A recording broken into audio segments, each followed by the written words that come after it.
Beberapa pelarian politik ke Wajo, Ensiklopedia Sejarah Luwu. Setelah berita tentang pecahnya Perang Pasifik meluas di Kedatuan Luwu, pihak Belanda semakin waspada terhadap orang-orang yang masuk dalam kelompok pergerakan. Dengan menggunakan beberapa mata-mata, Belanda banyak menerima masukan tentang nama-nama orang yang cukup berbahaya dalam pergerakan. Meski demikian, ada juga orang-orang yang bersimpati pada tokoh pergerakan. Misalnya yang terjadi pada diri Sanusi Deng Matata yang suatu pagi di akhir Desember 1941 ia didatangi oleh seorang pejabat negeri atau polisi karena pergerakannya sebagai kepala penerangan PRI. Namanya tercantum dalam blacklist pemerintah Belanda. Karenanya ia termasuk daftar orang yang akan mendapat hukuman tembak mati 12 peluru. Mendengar berita tersebut, Sanusi langsung pulang ke rumah. Hari itu juga dengan diam-diam ia mengayuh sepeda menuju ke Suli, sekitar 64 km dari Palopo ke arah selatan. Namun baru semalam berada di Suli, ia pun mendapat kabar dari Kepala Distrik Suli, Andi Maluru, bahwa ada telepon dari kontroler Palopo yang memanggil Sanusi dan Andi Mangile, Opu Topaweyangi untuk kembali ke Palopo. Keduanya adalah pegawai dinas pertanian di Palopo. Keduanya dipanggil dengan alasan bahwa sawah-sawah di Wara terserang hama dan perlu segera diperiksa. Mengetahui panggilan tersebut membuat Sanusi dan Andi Mangile menaruh kecurigaan. Keduanya mengambil kesimpulan bahwa panggilan tersebut hanyalah jebakan agar mereka mudah ditangkap.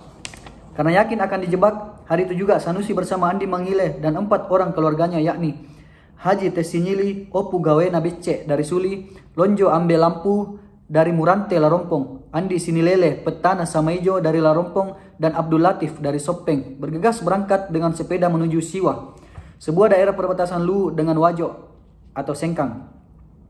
Mereka berangkat ke Wajo karena menurut kabar daerah Wajo telah diduduki tentara Jepang, jadi kecil kemungkinan Belanda akan mengejar sampai di sana.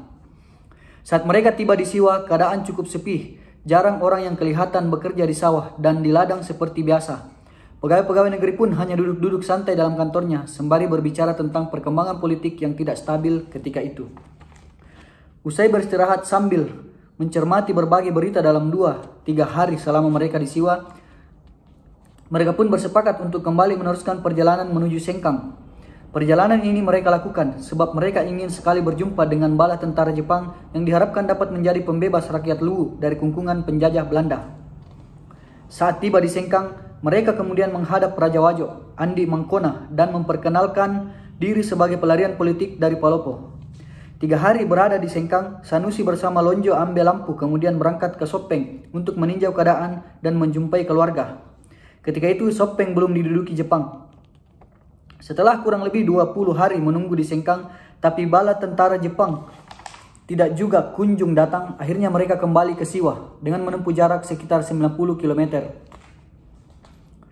Mereka kemudian bergabung dengan Kahar Muzakkar yang kebetulan berada di Siwa. Di Siwa tersebar kabar bahwa tentara Jepang telah berada di Rappang. Karenanya Kahar mengajak mereka untuk berangkat ke Rappang. Akan tetapi karena sudah merasa terlalu letih, maka tak seorang pun yang sanggup mengikuti ajakan tersebut. Mereka hanya berjanji akan bertemu kembali di Palopo. Karena tidak ada yang mau ikut, maka Kahar berangkat sendiri ke Rappang dengan sepeda. Sementara temannya Umar Abdullah memilih bergabung dengan rombongan yang ingin kembali langsung ke Palopo. Mereka pun kembali ke Palopo setelah memperoleh kabar bahwa Belanda di Luwu telah menyerah. Mereka berangkat sehari sesudah Kahar berangkat ke Rappang.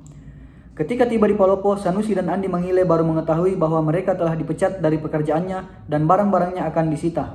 Namun Belanda telah menyerah kepada Jepang sehingga keputusan tersebut tidak dapat dilaksanakan. Nah, inilah beberapa pelarian politik ke Wajo dari Sanusi Deng Matata dan beserta beberapa orang lainnya dari dari Palopo ke Suli, kemudian ke Siwa, ke Sengkang, kemudian Sopeng, dan kembali ke Siwa lalu ke Palopo. Ya, dan luar biasa perjuangan para orang zaman dahulu ya kalau kita baca dari beberapa sejarah. Oke, mungkin video kali ini cukup sampai di sini. Semoga bermanfaat. Assalamualaikum warahmatullahi wabarakatuh.